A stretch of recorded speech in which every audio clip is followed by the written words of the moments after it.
Hello दोस्तों, क्या आप जानते हैं इंडिया के राष्ट्रपति का चुनाव कैसे होता है, जबकि पीएम इलेक्शन या अन्य किसी इलेक्शन के जैसे हम यानी वोटर्स यहाँ वोट नहीं करते। आइए जानते हैं। संविधान के भाग 5, जिसका नाम द यूनियन है यानी संघ, में प्रेसिडेंट से रिलेटेड आर्टिकल्स देखने को मिलते हैं। आर्टिकल 54 यह बताता है कि हु इज़ द वोटर्स, यानी वोटर कौन है, कौन कौन प्रेसिडेंट इलेक्शन में वोट कर सकते हैं या कौन नहीं कर सकते। और साथ ही आर्टिकल 71 यह बताता है कि किसी भी हालात में प्रेसिडेंशियल इलेक्शन होना ही चाहिए। खैर, 1952 में एक एक्ट पारित हुआ, प्रेसिडेंशियल इलेक्शन एक्ट, जिसमें राष्ट्रपति के चुनाव के विषय में बात की गई है। आगे चलकर इस एक्ट में काफ़ी बदलाव हुए। आपको जैसे कि मैंने बताया, आम जनता यानी वोटर्स प्रेसिडेंट का चुनाव नहीं कर सकती। यह एक इनडायरेक्ट इलेक्शन होता है, यानी अप्रत्यक्ष चुनाव। इसमें होता क्या है मैं आपको बताता हूँ। आम वोटर्स डायरेक्टली वोट नहीं कर सकते, पर उनके द्वारा चुने गए विधायक और सांसद राष्ट्रपति का चुनाव करते हैं। याद रखिएगा, आम जनता के द्वारा इलेक्शन में चुने गए सांसद और विधायक, ना कि elected MPs and MLAs. Elected MPs and MLAs को राष्ट्रपति के चुनाव में भाग लेने की अनुमति नहीं है। अब ये एमपी और एमएलए प्रेसिडेंट का चुनाव कैसे करते हैं? जैसे आम चुनाव में पर वोटर 1 वोट होता है, वैसा यहाँ नहीं होता। प्रेसिडेंट के चुनाव में एमपी और एमएलए के वोट का मूल्य अलग अलग होता है। सबसे पहले बात करते हैं एमएलएस के वोटिंग वैल्यू की।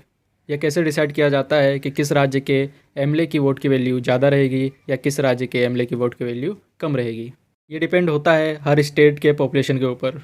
मानो अगर यूपी यानी उत्तर प्रदेश की पॉपुलेशन 1 करोड़ है और वहाँ विधायकों की संख्या 100 है। यह केवल एग्जाम्पल है। तो सबसे पहले हम टोटल पॉपुलेशन को टोटल एमएलएस की संख्या से डिवाइड करेंगे, यानी 1 करोड़ डिवाइड बाय 100, आंसर आएगा 1 लाख। अब इस 1 लाख को 1000 से डिवाइड कर दो तो आंसर आएगा 100, यानी हमारे एग्जाम्पल में यूपी के एक एमएलए की वोट की वैल्यू हुआ 100। ऐसे ही हर राज्य के एमएलएस की वोटिंग की वैल्यू निकाली जाती है पॉपुलेशन को ध्यान में रखकर। अब बात करते हैं सांसदों यानी एमपीस के वोटिंग वैल्यू कैसे निकाली जाती है।